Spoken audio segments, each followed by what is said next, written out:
Welcome to the Madison Miller Podcast. Today is Friday, April 17th, 2020. Today I'm going to talk about the latest with the coronavirus and the latest players in the NFL to test positive, and something that came out recently that I want to discuss revolving around the coronavirus. NBA Horse ended last night. I'm going to discuss that. The Disney special on ABC last night, the Together at Home special hosted by Jimmy Kimmel, Jimmy Fallon, and Stephen Colbert is on tomorrow night. The Should Do mock draft. My WNBA mock draft, the WNBA draft is tonight, so I'm going to do that. My 2016 NHL redraft, and my 2018 NHL top 10 players and games. All right, we'll start with the coronavirus. Von Miller tested positive. The news broke last night, but the good news is that he's in good spirits and he should be okay. So thoughts and prayers to Von Miller and his family and the Denver Broncos organization.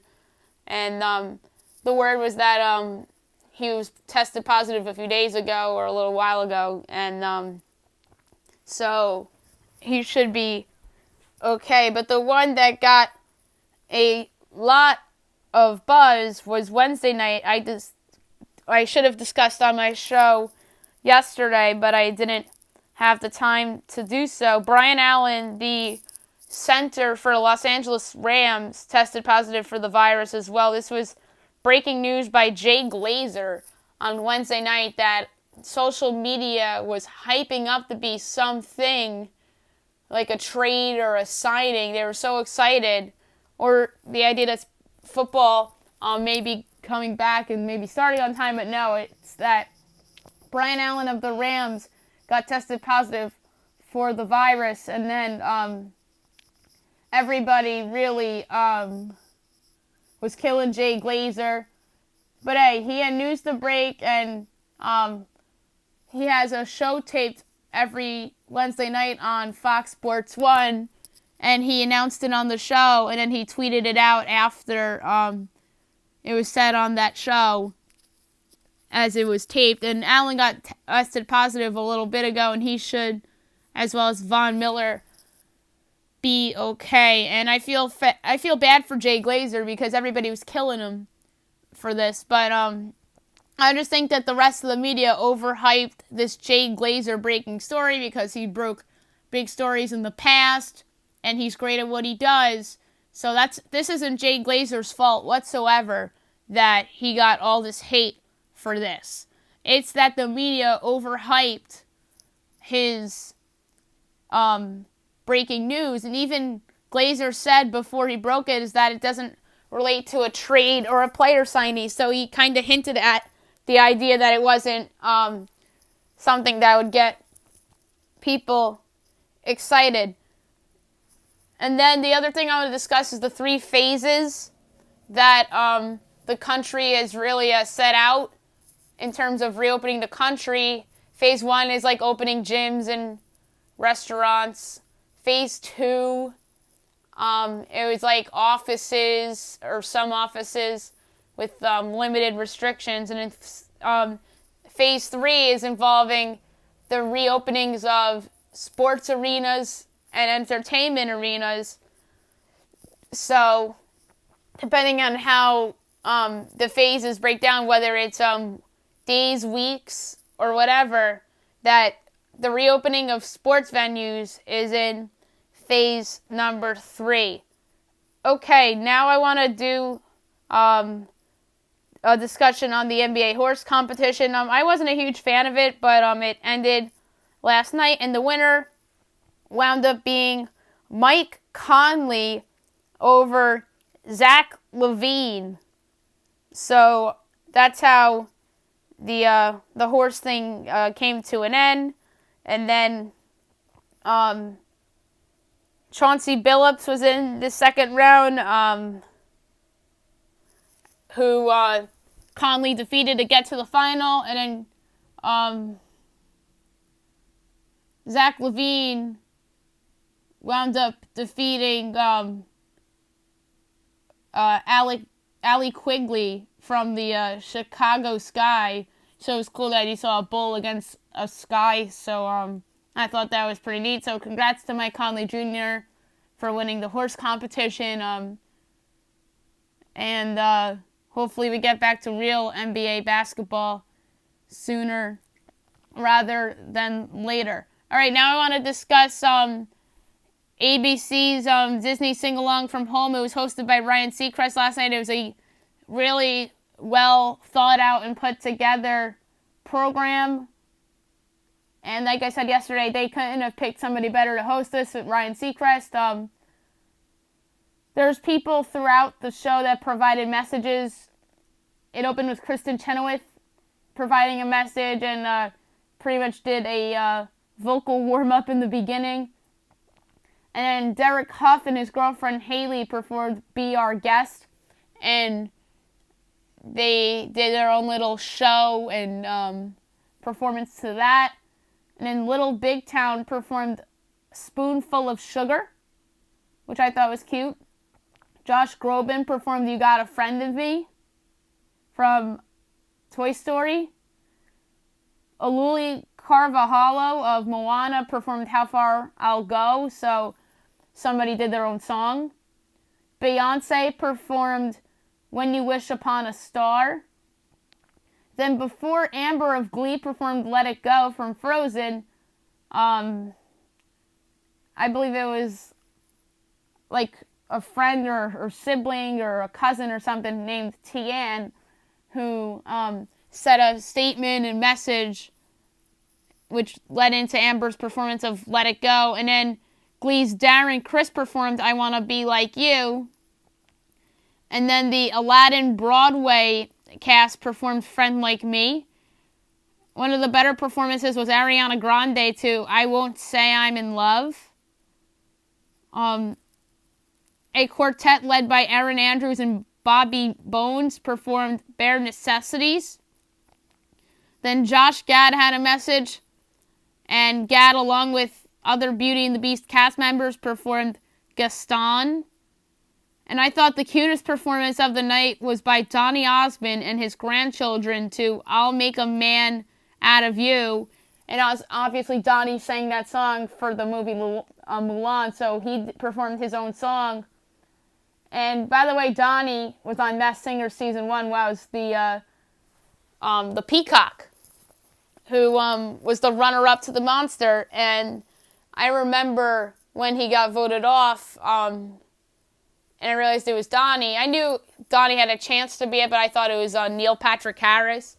It really was that I should have known for me because of I'll Make a Man Out of You. If I put that song and his voice to the peacock, I probably would have got that right.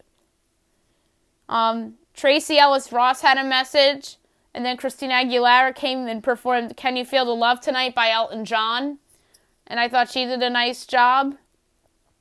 Jordan Fisher performed Under the Sea.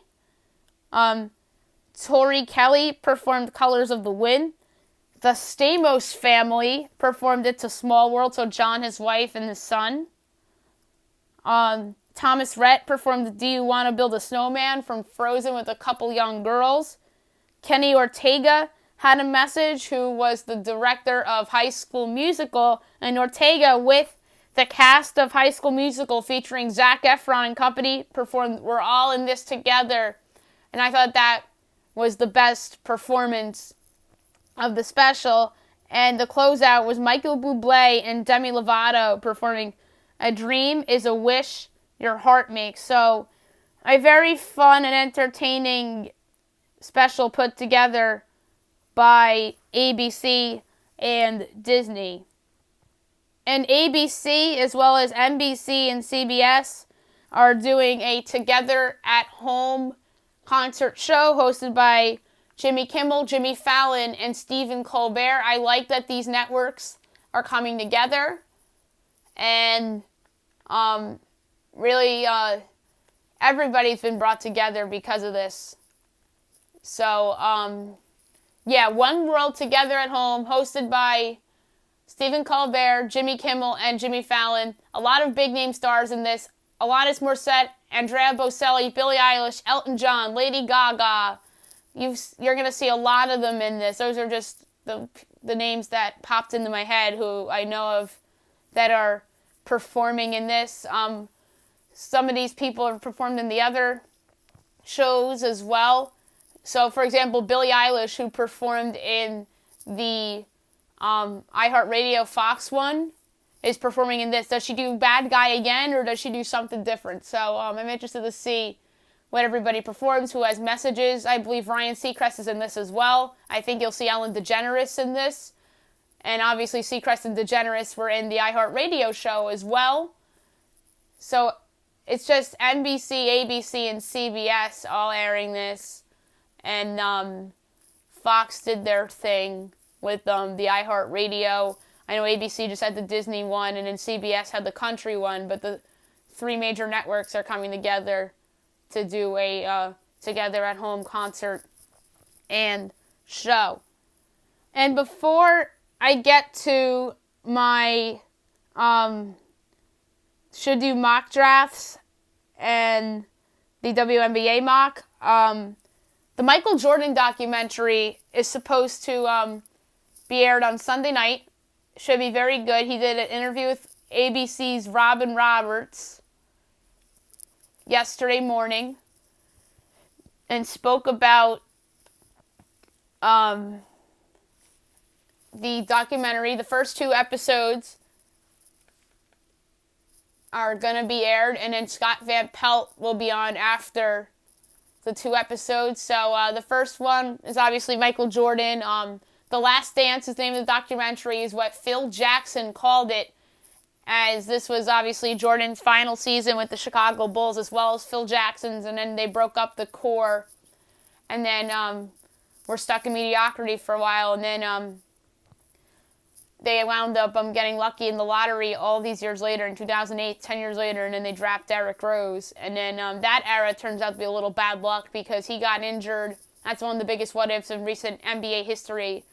And then now they're rebuilding with their young core of Lauri Markkanen and Wendell Carter Jr. and all those young guys they have. So it's unfortunate how far the Bulls have fallen since the Michael Jordan era. But even though, like I said, the Bulls were very spoiled to have Jordan, for sure. And then the first episode's about the tension with the front office, and then the second one is about Jordan is left the beginning the season without Scottie Pippen due to injuries. So we'll discuss the two episodes on Monday's show, but I just wanted to give that a quick mention before I do my other activities on the show. All right, now I'm going to do my should do mock draft. This is what teams should do. And I don't know if every team is going to do what they should do. I think the top two will, but I don't know about anybody else. So, without further ado, here we go. Cincinnati Bengals at number 1. They should take Joe Burrow. Of course they should take Joe Burrow. They want to move on from Andy Dalton, and they want to start fresh. And Joe Burrow's from Ohio. He originally went to Ohio State, then he transferred to LSU. Boy, that makes Urban Meyer look really bad. But LSU lucks out, and he becomes an absolute star last year to the point where he emerged as the favorite to go number 1 overall. So Cincinnati should take him. I think he has a very high ceiling, and he's certainly one of the best 3 players in this draft. Number 2, the Washington Redskins should take Chase Young. Best player in the draft, best player on the board. They should just snag him at number 2. Yeah, there's rumors about them trading down or even taking a quarterback because Ron Rivera is down on Dwayne Haskins. But they should take Chase Young. He'll immediately improve their pass rush, and he can go chase the likes of Daniel Jones and Carson Wentz and Dak Prescott in that division, and he gives them another young piece to build around. Number 3, the Detroit Lions should take Derek Brown, the defensive tackle from Auburn. 2 glaring needs on the Lions are interior defensive line and cornerback, but they have a bigger need on the interior on their defensive line than corner, because at least they got Desmond Trufant in free agency. So they should take Derek Brown. he's somebody that Matt Patricia would really appreciate in the middle of his defensive line, playing next to Trey Flowers. Number 4, the New York Giants should take Isaiah Simmons, the talented linebacker, defensive back from Clemson. So, Clemson really produces some great talent, and Simmons is the most talented player from Clemson in this draft. Dabo Swinney loved him. I think the Giants would love him. They have holes all over their defense, but he would fill arguably their biggest hole at the linebacker position, although they need help at edge rush as well. But I really feel that Simmons would help in that area as well. He can do literally everything. So why not take the versatile Simmons in that spot? Although you could make a case they should trade down and take an offensive tackle. That would be fine. If they trade down and still land Simmons, that would be exceptional. But I think the pick should be Isaiah Simmons. Number 5, Miami Dolphins. Tua Tagovailoa, quarterback, Alabama. I think Tua is the second best quarterback in this draft class. If he wasn't injured, he'd be going number 1 overall to the Bengals. And the Dolphins would probably be trading up to get Joe Burrow. So Tua goes to the Dolphins in the should do mock draft. If he's the same guy as he was before all these injuries, then Miami just got themselves a franchise quarterback. If not, then Chris Grier will be out of a job. So it's a risky pick, but it's the should-be pick. 6, the Los Angeles Chargers. Justin Herbert, quarterback, Oregon. I'm not high on Justin Herbert at all, but surrounded by a lot of talent, I think would do him wonders. And obviously the Chargers are a team that's surrounded with a lot of talent, with Austin Eckler and Keenan Allen and Hunter Henry, a good offensive line with the acquisition of Trey Turner, a very good pass rush led by Joey Bosa and Melvin Ingram, and a good secondary led by Derwin James. So they're loaded everywhere, and I think this would be a good situation for Justin Herbert or whomever the Chargers draft at quarterback. Although, like I said, I'm not a Herbert fan, but I think that he could thrive in the right situation, and that could very well be the Los Angeles Chargers, assuming that their core players stay healthy. So the 7th pick is the Carolina Panthers in the should take mock draft. I have them taking Jeffrey Okudah, the corner out of Ohio State. This kid's an absolute stud. This would be a mega steal for Matt Rule and the Panthers. He'd be the best corner they've had since Josh Norman, when Josh Norman was in his peak in his NFL career. So that would be a really solid pick by the Carolina Panthers, and he would gladly be the good replacement for departed free agent James Bradbury. Number 8, the Arizona Cardinals, Tristan Wirfs, offensive tackle, Iowa. So the tackle with the highest floor and perhaps the highest upside too in Wirfs goes to Arizona in my should do mock.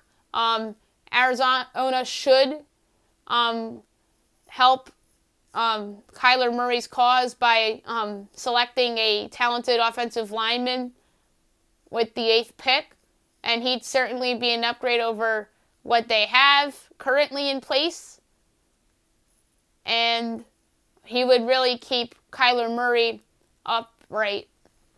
9th, the Jacksonville Jaguars in the should do mock draft will take Jedrick Wills, the offensive tackle from Alabama. This kid is an absolute stud. You can make a case he has the highest upside of the offensive linemen, but I think that is Wirfs. I just feel that his floor is a little lower than Wirfs.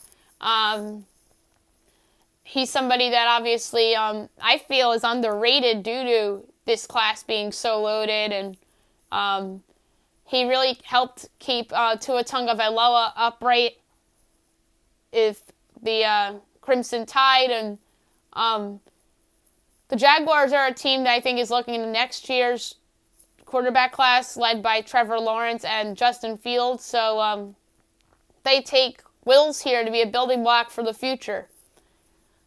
Number 10, the Cleveland Browns in the should do mock draft take Andrew Thomas. So they take Andrew Thomas to be the opposite tackle of Jack Conklin, their new free agent signing, and those two would be able to keep Baker Mayfield upright. Number 11 in the should do mock draft, the New York Jets take Jerry Jeudy, the wideout from Alabama. Sam Darnold absolutely needs talent around him. Jerry Jeudy is the very best wide receiver in this draft class.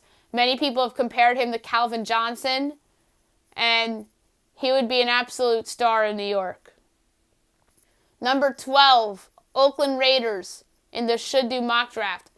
CeeDee Lamb, wide receiver, Oklahoma. So with Jeudy off the board, Gruden and company select CeeDee Lamb, who is a very talented wideout. Really helped Baker Mayfield and Kyler Murray and Jalen Hurts these past couple of years. And he's somebody that would help Derek Carr and the Raiders right away. Number 13 in the should do mock draft, the San Francisco 49ers select Javon Kinlaw, defensive lineman, South Carolina. The Niners have options here, but I think they should take the very talented and versatile lineman in Kinlaw to help replace DeForest Buckner. Number 14, the Tampa Bay Buccaneers in the should do mock draft select Mekhi Becton, the tackle from Louisville. Becton is the tackle out of the four that I think has the most flaws, but his upside is tremendous, and if he fixes his flaws, he would be a great tackle for Tom Brady and a much-needed protection for Brady as well. So Tampa Bay better hope one of those linemen fall to them, or else they're going to trade up. With the 15th pick in the should do mock draft, the Denver Broncos select Henry Ruggs, wide receiver, Alabama. So the third wideout off the board, the second from Alabama, goes to the Broncos. Denver needs a wideout to go with Cortland Sutton, and they found a good one here with Ruggs, and I think he'll help Drew Lock become the quarterback that the Broncos want him to be. With the 16th pick in the should do mock draft, the Atlanta Falcons select C.J. Henderson, cornerback, Florida. The Falcons have a massive hole at corner now that Desmond Trufant has been released. Insert Henderson. I think Henderson can start right away. And there are some people that actually like him more than Jeff Okudah. 17. The Dallas Cowboys in the should do mock draft select K'Lavon Chaisson, defensive end, LSU. The Cowboys have a couple important players to replace, and two of them are on defense. And they replaced Robert Quinn with Chaisson. Chaisson was a sack machine with LSU last year, and I think he'd help that Cowboy defense alongside DeMarcus Lawrence in that pass rush. With the 18th pick in the should do mock draft, the Miami Dolphins select Xavier McKinney, safety, Alabama. So the first safety comes off the board here with McKinney. The Dolphins have a major need at safety. You can make a case that McKinney is the best safety in this draft class. So they take McKinney to pair up with Byron Jones in a revamped secondary. With the 19th pick in the should do mock draft, the Las Vegas Raiders select Kristen Fulton, cornerback, LSU. So with Henderson off the board, the Raiders take their chance with the talented corner in Fulton, somebody who was very clean in college, didn't take a lot of penalties, someone who would really have an impact, I think, in the league right away. Number 20 in the should do mock draft, the Jacksonville Jaguars select Grant Delpit, safety, LSU. So the second safety comes off the board here with Delpit. I love Delpit. This kid has tremendous upside. You can make a case he's the best safety in the draft. I think it's very close between him and McKinney. I have them on the same tier.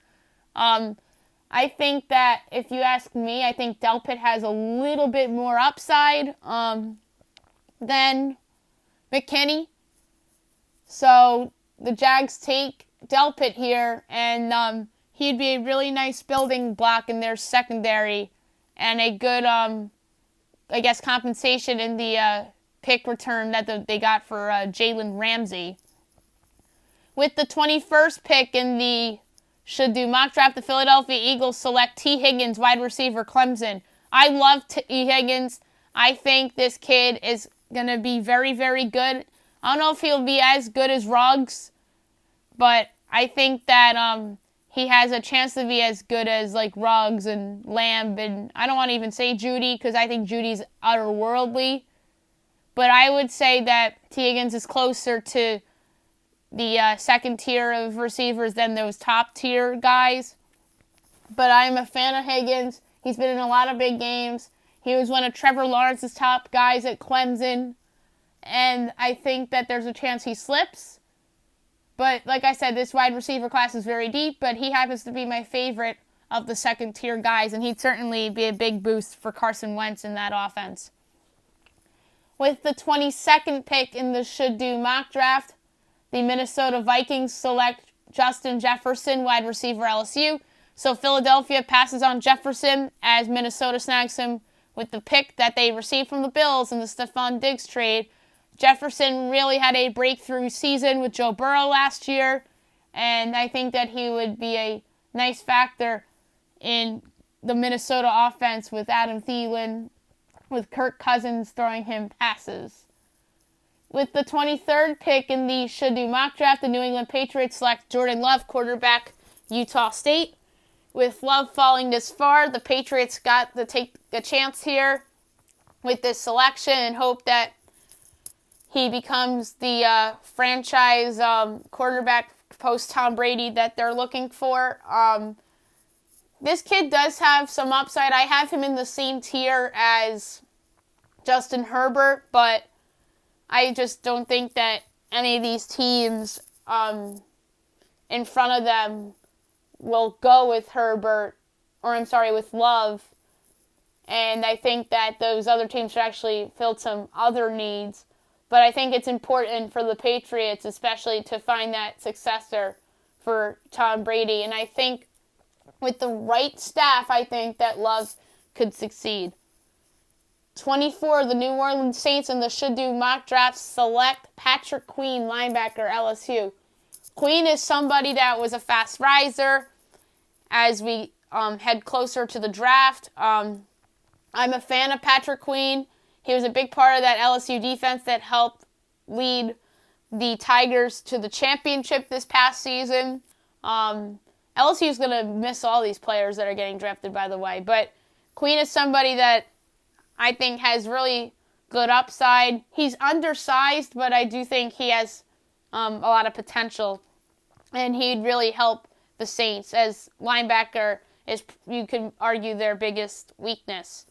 With the 25th pick in the should do mock draft, the Minnesota Vikings take Trayvon Diggs, cornerback, Alabama. Diggs, for whatever reason or not, is falling down people's mock boards. I don't know why, but I am a fan of Diggs. I think he is a round one talent, and that he can come in and start right away for a team in the Vikings that needs a lot of help at the cornerback position after some free agent departures and cuts. With the 26th pick in the should do mock draft, the Miami Dolphins select Austin Jackson, offensive tackle, USC. Jackson is someone that could have benefited by staying in school But I still think that he has a chance to go in the first round. Very talented player. He's somebody that I think could start right away for the Dolphins due to a lot of holes on their offensive line, and most notably the fact that this is the pick that they got in the trade that sent Laremy Tunsil to the Texans. Number 27 in the should do mock draft, the Seattle Seahawks select AJ Epineza, defensive end, Iowa. Epineza is a really, really good player. He really had some moments with the Hawkeyes the past couple of seasons and would be a formidable replacement for Jadeveon Clowney on that defensive line, assuming that he doesn't go back to the Seahawks. With the 28th pick in the should do mock draft, the Baltimore Ravens select Jordan Brooks, linebacker, Texas Tech. Brooks has shot up so many people's mock boards of late. There are comparisons for him to Bobby Wagner, which I think is a little ridiculous, but it's very high praise. I'm a fan of this kid. I think this kid has a chance to succeed, and he certainly would fill one of the Ravens' biggest needs at linebacker.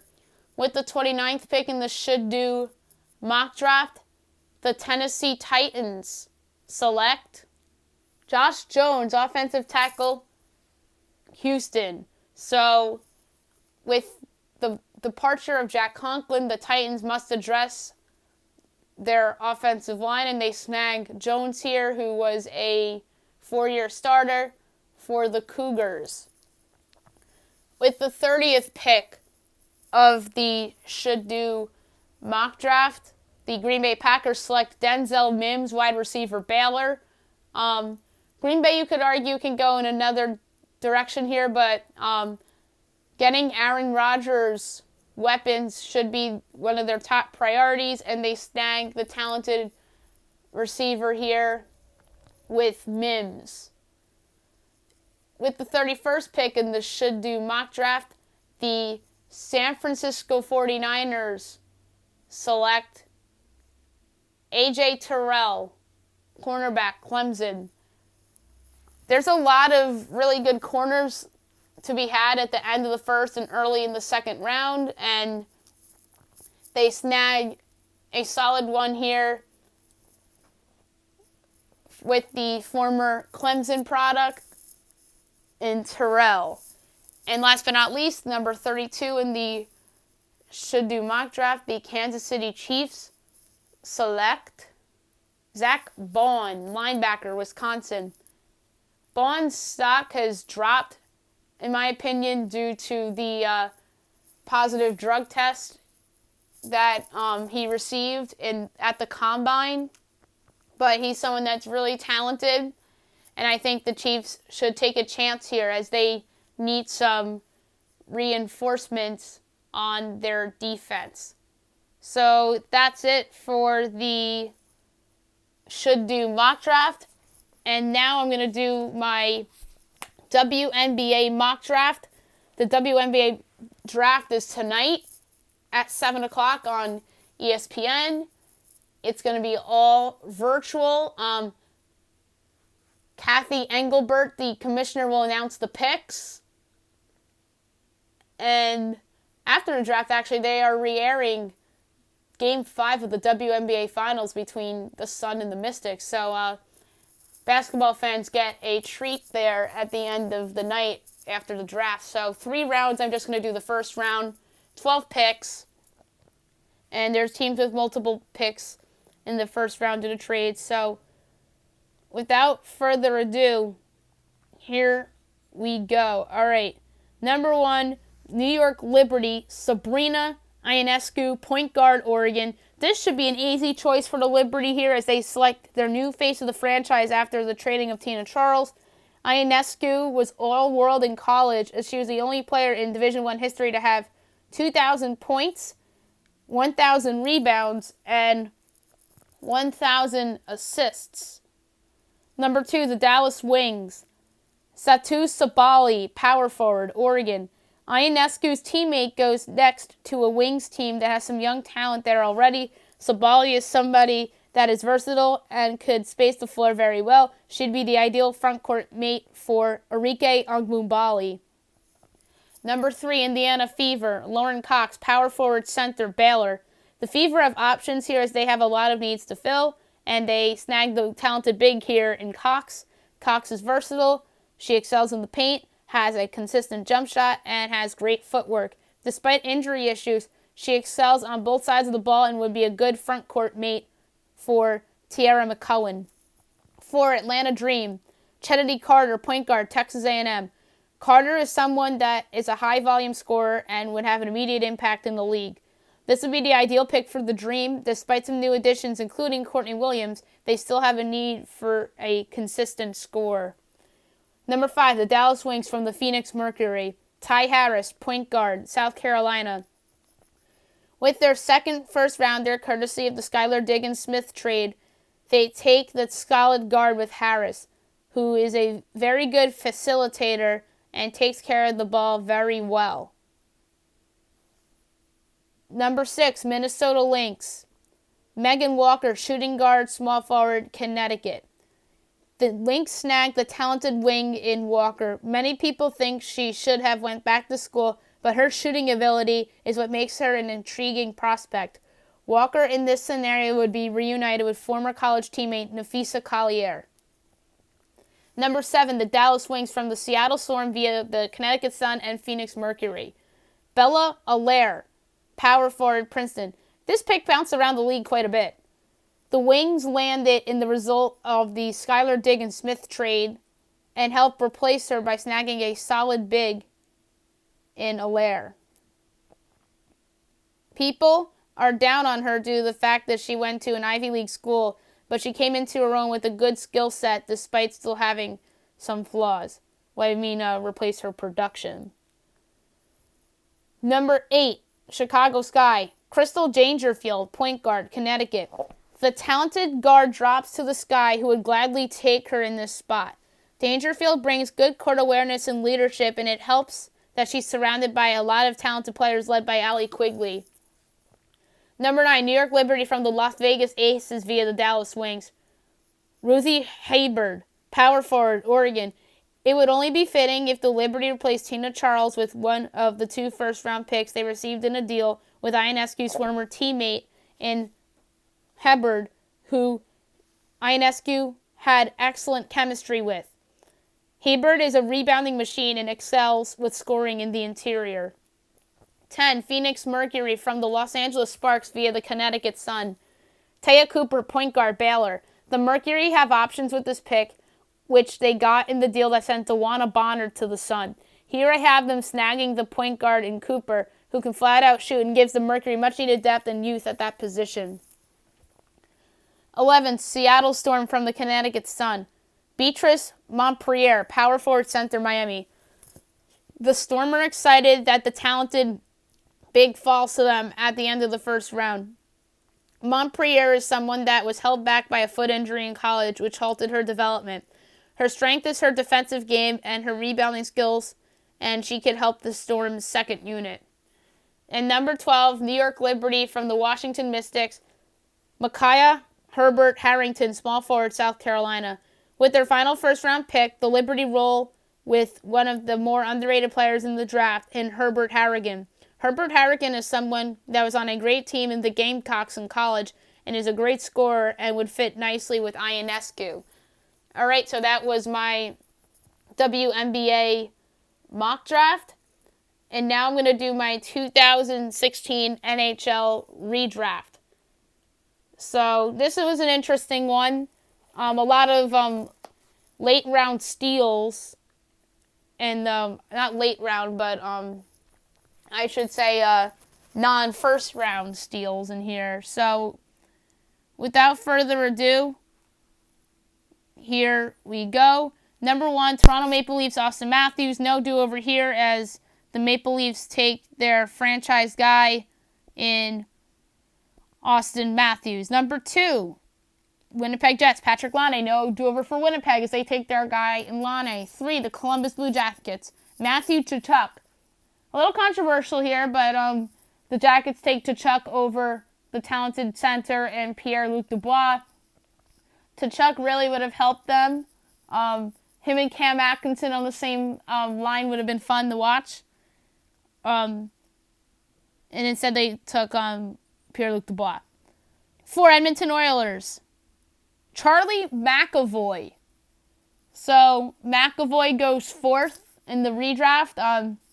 Somebody that made his debut in the 2017 playoffs against the Senators.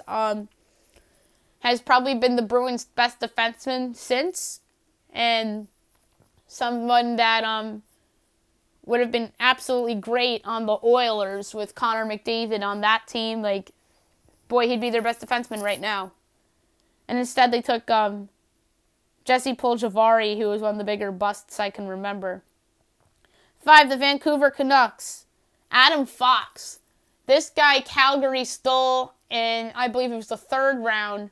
And then he was dealt to Carolina in the trade that sent Noah Hanifin to Calgary and sent Dougie Hamilton to Carolina. That was a big deal. And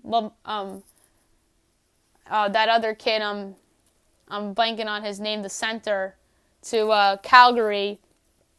And then they dealt Adam Fox to the Rangers, who Fox really had a great rookie season. And I think it's going to be on the top pairing for the Rangers for a long time. And could you imagine a top pairing with Adam Fox and Quinn Hughes? And instead, the Canucks took Ollie Jovali. 6, the Calgary Flames, Alex DeBrincat. So with Matthew Tkachuk off the board, they go with DeBrincat, someone who the Blackhawks stole in the 2nd round, is in their top 6, and somebody that the Blackhawks are going to build around in the future. Number 7, the Arizona Coyotes, Mikhail Sergachev, a talented defenseman for the Tampa Bay Lightning. The Coyotes snagged at 7. Obviously, Sergachev was drafted by the Habs, then dealt to Tampa for Jonathan Drouin, and in my opinion, one of the big-time robberies over the last couple years in terms of trades. And then Sergachev is now thriving with the Lightning. And instead, the Coyotes took Clayton Keller. Not a terrible pick, but I'd rather have Sergachev. Number 8, the Buffalo Sabres, Samuel Girard. Talk about a deep top 8, guys. So the Sabres snagged Girard here, someone who Nashville stole in the 2nd round, and then they traded him to Colorado in that big deal that sent Matt Duchene to Ottawa from Colorado and sent Kyle Turris to Nashville from Ottawa. And then Girard goes to Colorado and becomes a really formidable defenseman there. Could you imagine Girard with Rasmus Dahlin? And instead, Buffalo took Alexander Nylander. Number 9, the Canadiens take Pierre-Luc Dubois. So Pierre-Luc Dubois falls to them at 9. I think he'd be playing with the Canadiens right now, and maybe they don't do the Drouin trade if they take him and Sergachev goes higher. Yeah, Luc Dubois is a good player, but this draft is very top-heavy, so he falls a little bit. And like I mentioned, instead they took Sergachev. Number 10, the Colorado Avalanche, Carter Hart. So obviously Philadelphia took him in the 2nd round, turned out to be a steal as he's their starting goaltender and was a big part of Philadelphia's resurgence this year. This would have been a great selection by the Avs, who have some unknowns in goaltending right now, and Carter Hart on that team, and they're probably the favorite to win the Stanley Cup. And instead they took Tyson Yost. Number 11, the Ottawa Senators, Clayton Keller. So Clayton Keller falls to them at 11. Clayton Keller's a solid player, but I don't think he's what the Coyotes thought he was going to be. And he certainly would have helped Ottawa in their rebuild. Number 12, the New Jersey Devils, Jacob Chirurchin. Chirurchin is a very solid young player. The Coyotes stole him later on in the 1st round. Chayerchin would have been a nice building block for New Jersey, certainly. Instead, they took Michael McLeod. And by the way, the Ottawa at 11 took Logan Brown. 13, the Carolina Hurricanes. Tyson Yost. So Yost falls from 10 to 13 in the redraft. Yost showed some flashes. He's somebody that's been in a lot of trade rumors over the last couple of years. But I do think he still has a chance to be good. And instead, the Hurricanes took Jake Bean. 14, the Boston Bruins. Luke Kunin. Luke Kunin's not bad. He's a pretty good player. He was having a good season with the Wild this year. He would have fit nicely with the Bruins as a depth piece, maybe a trade piece down the road. Instead, they took Charlie McAvoy, which obviously was a really good pick. So they needed a consolation prize with that pick. 15, the Minnesota Wild. Dante Fabro. So with Kunin off the board, they go with a talented defenseman, Fabro. Someone that Nashville's very high on, and someone that could be a top pairing for the Predators down the road, and certainly would have been a nice piece for Minnesota in their rebuild. And instead, they obviously took Kunin. 16, the Arizona Coyotes. Sam Steele. Sam Steele, solid player for the Ducks. Someone that could have helped the Coyotes. Instead, they took Jacob Chayerchin, who I had going a couple spots sooner. 17, the Predators take Jordan Kyrou, someone who's shown flashes with the Blues in the past. With Fabro off the board, they go with Kyrou. He probably would have been a trade piece for the Preds. And instead, like I said, the Preds took Dante Fabro. 18, the Winnipeg Jets, Ryan Lindgren. Lindgren had a great year with the Rangers this past year, as he was drafted by the Bruins, and the Bruins dealt him away to the Rangers in the Rick Nash deal. And that looks like a good trade for New York, and he certainly would have been a nice piece for Winnipeg. Instead, they took Logan Stanley. 19, the New York Islanders, Dylan Dube. Dylan Dube's not a bad player. He showed flashes with the Flames. Could have been a fourth liner for the Islanders. Instead, they took Kiefer Bellows, who I think is still very talented. Detroit Red Wings at 20 take Alexander Nylander, somebody who got traded from the Sabres to the Blackhawks and showed some flashes with the Hawks. Maybe could have been a middle line guy for the Red Wings. And instead, the Red Wings took Dennis Cholowski. 21, the Carolina Hurricanes take Brett Howden, somebody who was drafted by the Lightning later on in this first round and traded to the Rangers in the deal that landed Tampa Bay Ryan McDonough and JT Miller. And Howden is somebody that's bounced from the third and fourth line with the Rangers and would have been a solid depth piece for Carolina. Instead, they took Jillian Gauthier. 22, the Philadelphia Flyers, Tage Thompson. Tage Thompson's not bad. He was traded to the Sabres and showed flashes there. Would have been probably a trade piece for Philly. And instead, Philly takes Herman Rubstov. Number 23, the Panthers take Max Jones, someone who the Ducks really like. Showed flashes with them. And I think would have been a fine fit in Florida. And instead they take Henrik Borgstrom. 24, the Anaheim Ducks, Logan Brown. So Logan Brown falls from the lottery to this spot as they grab Brown with Max Jones off the board. Brown is somebody that's been up and down from the AHL to the NHL. Someone that the Sens are high on. He would have been fine on Anaheim. And maybe at the time would have been a trade piece because the Ducks at the time were a contender. And instead, they take Max Jones, like I said. 25, Dallas Stars, Jake Bean. So Jake Bean goes from the lottery down to 25. Carolina was very high on him, but it really just hasn't worked out yet. But I still think he has a chance. It would have been interesting to see him play on the same team as Miro Heiskanen and John Klingberg. And instead, Dallas took Riley Tufte. 26, the Blues go with Kiefer Bellows, so the Islanders pick falls to the Blues. Bellows showed some flashes in the NHL this season before the pause, and instead they took Tage Thompson. 27, the Lightning, Andrew Peeke, somebody that was taken in the second round. Depth defenseman as of right now for the Jackets. Would have probably been the same role with Tampa. Instead, they take Brett Howden, who they dealt to the Rangers. 28, the Capitals, Dylan Gambrell. Gambrell is somebody that was taken in the second round. Has shown some flashes of being a solid player. And instead, the Capitals took Lucas Johansson. 29, the Bruins, Dennis Cholowski. So Cholowski falls from 20 to 29, someone that showed some flashes in the league with the Red Wings. He probably would have been a depth piece for the Bruins. Instead, the Bruins go with Trent Frederick. And 30, the Ducks go with Henrik Borgstrom, with Stam Steele going earlier. The Ducks go with Borgstrom here, somebody who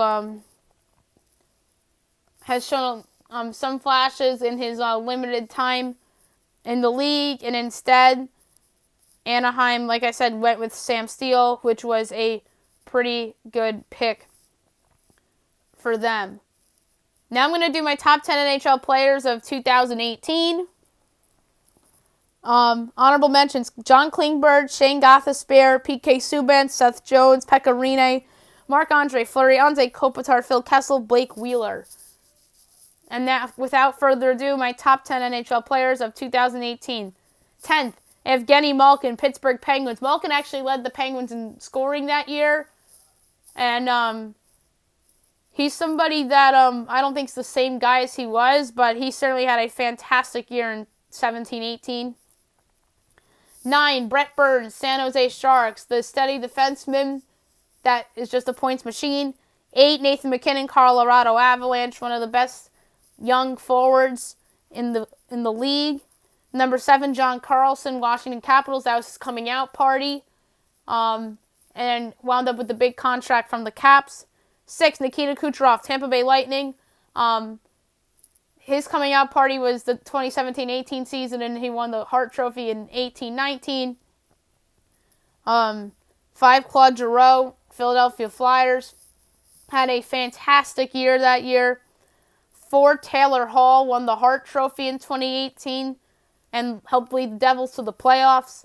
3, Alexander Ovechkin, Washington Capitals. Obviously, still one of the best players in the world today. That was the year he won the Stanley Cup. Number 2, Sidney Crosby, Pittsburgh Penguins, still proving to be an elite player in the league. And number 1, no doubt about it, Connor McDavid, Edmonton Oilers. He's the best player in the world. It was just too bad in that season, in that calendar year, that the Oilers did not surround him with the right talent. So if the league comes back this year, you'll likely see Connor McDavid in the Stanley Cup playoffs. And now my top 10 NHL games of 2018. Honorable mentions: Jackets Capitals Game 2, Matt Calvert overtime winner. Knights Jets Game 5, 2-1 Knights win and clinch the Stanley Cup final. Capitals Lightning Game 5, a 3-2 Tampa Bay win for them to go 3-2 in the Eastern Conference final. Rangers Jackets shootout on November 10th.